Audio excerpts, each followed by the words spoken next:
네, 우리 보좌의 축복을 누리는 언약 기도 기도함으로 아침 예배 시작하도록 하겠습니다. 우리 함께 기도하겠습니다. 살아계신 하나님 아버지 감사합니다. 이 시간도 그리스도 언약 잡고 복을 누리는 기도하게 하시니 감사합니다. 주는 그리스도시요 살아계신 하나님의 아들이심을 믿습니다. 예수님은 나의 모든 죄를 사하신 나의 참제사장이요 나를 사단의 손에서 건지신 나의 참된 왕이요 나에게 영원한 생명을 주신 나의 참 선지자이심을 믿습니다. 그리스도는 내 인생 모든 문제의 답이시며 내 삶의 주인이심을 고백합니다. 지금 이 시간 기도하는 나에게 주의 성령으로 충만하게 역사하여 주옵소서. 하나님, 지금 이 시간 성삼위 하나님께서 말씀으로 나의 삶 속에 성령 충만함과 오력을 더하여 주시옵소서. 말씀을 선포하시는 성부 하나님, 그 구원의 말씀을 성취하시는 성자 그리스도 예수님, 말씀으로 나와 함께 하시는 성령 하나님이 영력, 지력, 체력, 경제력, 인력으로 충만하게 하사 237 나라 5천 종족을 살리게 하옵소서.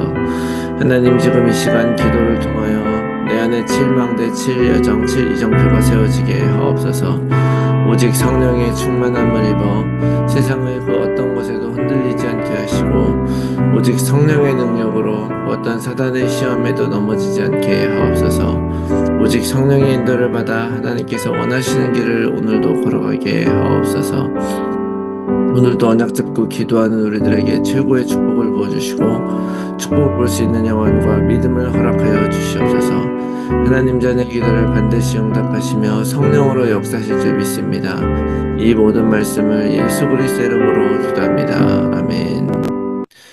우리 찬송가 144장 우리 함께 찬송하겠습니다. 144장입니다.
네, 오늘 아침에 하나님께서 우리에게 주시는 말씀, 마가복음 14장 43절에서 52절 말씀입니다.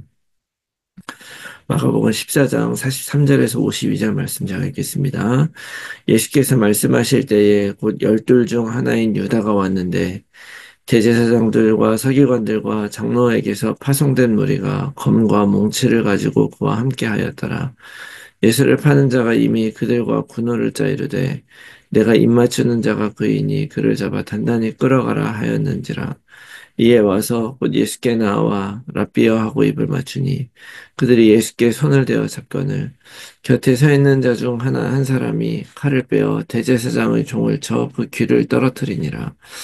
예수께서 무리에게 말씀하여 이르시되 너희가 강도를 잡는 것 같이 검과 몽치를 가지고 나를 잡으러 나왔느냐. 내가 날마다 너희와 함께 성전에 있으면서 가르쳤으되 너희가 나를 잡지 아니하였도다. 그러나 이는 성경을 이루려 함이니라 하시더라. 제자들이 다 예수를 버리고 도망하니라. 한 청년이 벗은 몸에 베옷 이불을 두르고 예수를 따라가다가 무리에게 잡힘에 베옷 이불을 버리고 벗은 몸으로 도망하니라. 아멘. 할렐루야. 새로운 하루가 시작이 되었습니다. 우리는 날마다 우리 삶 속에서 부족하고 연약합니다. 그렇지만 하나님의 한없는 사랑과 또 절대적인 그 계획은 변함없이 오늘도 우리와 함께하는 줄로 믿습니다. 우리는 늘 부족하지만 그럼에도 불구하고 언약을 고백하면서 다시 하나님 앞에 서기를 바랍니다. 그런 의미에서 오늘도 예수님은 그리스도 모든 문제 해결자이시고 우리와 항상 함께 하시는 임마누엘 하나님이심을 믿습니다. 자, 하나님은 천지를 창조하시고 나서 보시기에 좋으셨다 그랬어요. 그 안에는 바로 사람도 있었고 또 에덴 동산의 삶이었습니다. 음, 그 아담과 하와는 하나님과 함께 하나님의 말씀을 순종하면서 그렇게 살아가던 그런 때였죠. 그런 지어진 모든 세상 하나님과 함께 동행하며 하나님이 주신 것으로 공급받으며 순종하며 살아가는 그런 삶이 하나님 보시기에 좋은 삶이었어요. 자, 그런데 이런 삶은 사실 지금 우리의 삶에서도 가장 행복하고 좋은 삶인 것 같아요. 왜냐하면 잘 생각해 보면 자녀들이 정말 부모님 말 잘 듣고 또 자기들 할 일 잘 하면서 살아가게 되면 부모로서 정말 아무런 걱정 없이 그냥 마음껏 자녀들 밀어주고 가정에도 행복이 깃들지 않겠습니까? 그런 상황이 바로 에덴 동산에 살았던 삶의 그런 정황이라고 말할 수가 있는데 그런 인간이 하나님을 떠나고 나서 인간 세상에는 두 가지의 길이 계속 엉켜져 있는 것 같아요. 한 가지의 길은 하나님을 떠난 인간이 계속 죄를 짓고 세상을 향해서 계속 나아가는 그런 가인의 길이 있다고 한다면 또 한 가지의 길은 그 세상 속에서 언약을 붙잡고 하나님께로 다시 나아오는 아브라함의 길이 있는 것이죠. 쉽게 말하면 악인과 의인의 길이 계속 있다라고 말할 수가 있는 거예요. 그러니까 분명 우리가 의인의 길을 걸어가야 되는 것은 맞죠. 그런데 우리가 잘 생각해 볼 것은 뭐냐면 그렇다면 하나님이 그 악인의 길을 심판하긴 심판하시지만 그것을 정말 버리신 것이냐, 포기하신 것이냐, 라고 했을 때 사실은 그렇지가 않죠. 가인이 죄를 짓고 하나님을 떠나고 또다시 동쪽으로 세상을 향한 방향으로 갔을 때에 가인이 두려워합니다. 사람들이 나를 해하면 어떡하느냐. 그런데 하나님이 가인의 표를 주세요. 가인을 해한 자는 7배나 더 큰 벌을 주겠다라고 한 그 하나님의 약속이 여전히 가인에게 있는 것이죠. 예수님이 이 땅에 오신 것은 의인을 구하러 온 것이 아니라 죄인을 구하러 오셨다고 말씀하셨죠. 사실은 의인의 길을 걷고자 했지만 결국엔 모든 사람들은 자기 힘으로는 의인의 길을 걸어갈 수가 없다라고 하는 것을 이 하나님의 말씀을 우리들에게 얘기하고 그것을 우리가 받아들여야 되는 것이죠.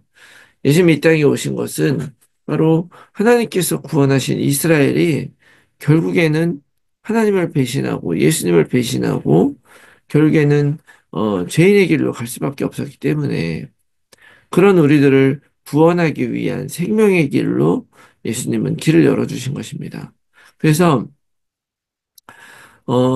이 복음서는요, 예수님이 살아오셨던 그 모든 길이 바로 우리 하나님을 떠나서 아무것도 알지 못하던 사람들에게 진짜 하나님의 나라가 무엇인지를 가르쳐주는 그런 삶이었고요. 그 길이었고, 또 예수님이 가르치시고 병자들을 고치시고 하신 그 모든 일들은 바로 우리를 구원하려고 하는 하나님의 사랑이었음을 기록하고 있는 것입니다. 그런데 이 복음서가 이제 막바지로 가면서 그 가장 믿었던 그 제자들의 배신, 제자들의 떠남을 이제 클라이맥스로 이제 기록을 하고 있는 거예요.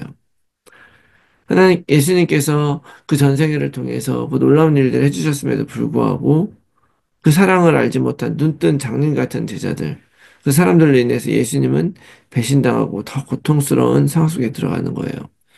예수님의 그 십자가의 고통이 인간적으로 얼마나 힘든 일이었는지는 우리가 어제 그 겟세마네 동산의 그 사건을 통해서 우리가 알게 되었죠. 그런데 그런 죽음을 앞두고 있는 이 상황에서 오늘은 더 비참한 일이 결국에는 성령께서 알려주신 대로 일어나요. 그게 뭐냐? 배반입니다. 가장 가까이 있었던 제자들의 배반.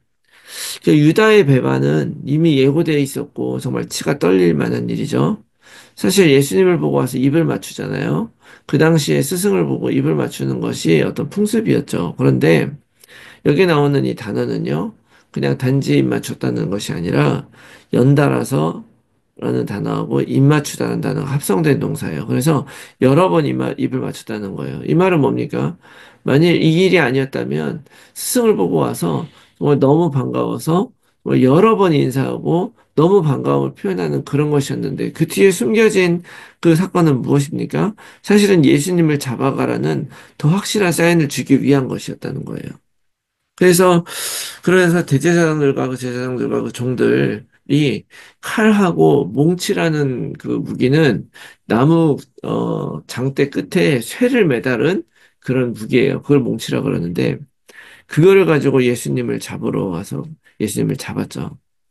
근데 거기에 그러자 이제 한 제자가 이제 칼을 꺼내 들어서 그 사람들의 귀를 쳤다 그러잖아요. 요한복음 18장에 보면 그 제자가 바로 베드로입니다. 베드로가 예수님 구하겠다고 칼을 휘둘러 가지고 한 제자의 한 하인의 귀를 잘랐는데 그 하인의 이름은 말고라고 이제 기록을 하고 있죠. 근데 저는 이거를 보면서도 참 안타까워요. 베드로가 왜 이런 일을 했을까? 예수님은 요한복음에서 왜 칼로 이렇게 하느냐? 우리는 칼로 이렇게 하려는 것이 아니다라는 것을 이야기를 하죠.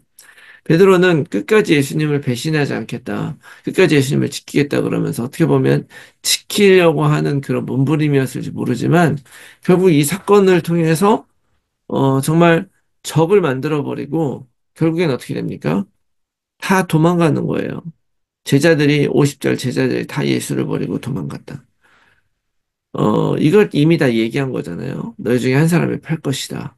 그 파는 것이 드러나는 순간, 유다가 드러나는 순간이었는데도 불구하고 예수님께서 말씀하신 것이 다 이루어지는 그 현장에서도 결국에는 제자들이 다 도망가 버립니다. 위기 앞에서. 이 사건은 오늘 예수님에게 처음으로 일어났던 사건이 아니고 사실 알고 보면 인간이 계속 하나님을 배신해 왔던 그 사건을 정말 상징적으로 보여준 사건이죠. 출애굽해서 가나안 땅에 이스라엘 세워졌는데 그들은 예수님을 배반하지 않았습니까? 배반했죠. 오늘 우리들의 삶은 어떨까요? 사실 우리들은 예수님 제자다, 뭐 예수 복음을 알고 있다 하면서도 사실 정말 세상과 문제와 사단의 공격 앞에서 과연 우리들은 예수님을 배신하지 않았는가? 그럼에도 불구하고 예수님은 이런 말씀합니다. 그런 일들을 하는 사람들에게 어, 이 힘과 그런 걸 할 필요가 없다. 지금까지 너희들이 나를 잡을 수 있었지만 안 잡았고 지금 나도 너희에게 잡혀가겠다는 거야. 근데 49절 뭐라 하냐? 이는 성경을 이루려 합니다. 성경의 약속, 하나님의 구원의 약속, 의인의 길을 걸어가던 이스라엘도 결국 넘어지는 현장이었는데, 그리고 또 이미 죄인의 길로 걸어가고 있었던 모든 사람들을 사실은 예수 옆에 다 도망가지만 예수님은 그럼에도 불구하고 자기 스스로 그곳에 잡혀가면서 우리의 구원을 이루고 계신다는 것을 오늘 이 말씀을 이야기하고 있는 것이죠. 여러분, 오늘도 우리는 이 복음을 붙잡고 살아갑니다. 우리는 잘할 수도 있고 못할 수도 있지만 이 제자들처럼 결코 배신하거나 포기하지 않았으면 좋겠어요. 끝까지 예수님의 완전한 교육을 믿으면서 오늘도 정말 그 예수님과 함께 복음 붙잡고 언약 안에 걸어가는 여러분들이 다 되시기를 예수 그리스도의 이름으로 축원합니다. 아멘. 저희 말씀 놓고 우리가 함께 나눌 기도의 제목은요. 나의 인생의 문제와 어려움 앞에서 뒤돌아보거나 세상을 선택하지 않게 하시고 끝까지 오직 하나님의 선하신 계획을 믿으며 살아가게 하옵소서. 변함없는 하나님의 계획이 이미 내 삶 속에 이루어지고 있음을 믿고 확신하여 거짓이 난무한 이 세상 속에서 담대한 증인으로 서게 하옵소서. 나의 삶을 통해 하나님의 영광 받으시고 우리 모두가 삶의 현장에서 말씀 운동의 결실을 맺는 전도자로 살아가게 하옵소서. 우리의 자녀들이 예수 그리스도를 통해 하나님을 만나게 하시고 미래 세상 살릴 언약을 가진 약속의 후대가 되게 하옵소서. 나의 주변에 그리스도가 필요한 가족, 친지, 지인들에게 복음이 전달되게 하시고 그들을 통해 세계 복음화의 문이 열려지게 하옵소서. 몸에 아픈 분들이 복음 안에 치유되게 하시고 오히려 문제가 축복임을 전달하는 증인 되게 하옵소서. 오늘도 나의 현장과 상황 속에서 정확한 복음에 집중하면서 하나님이 주실 응답을 기다리며 언약 안에서 걸어가게 하옵소서. 위에서 기도해 주시고 오늘 하루도 승리한 하루 되시기 바랍니다. 우리 함께 기도하겠습니다.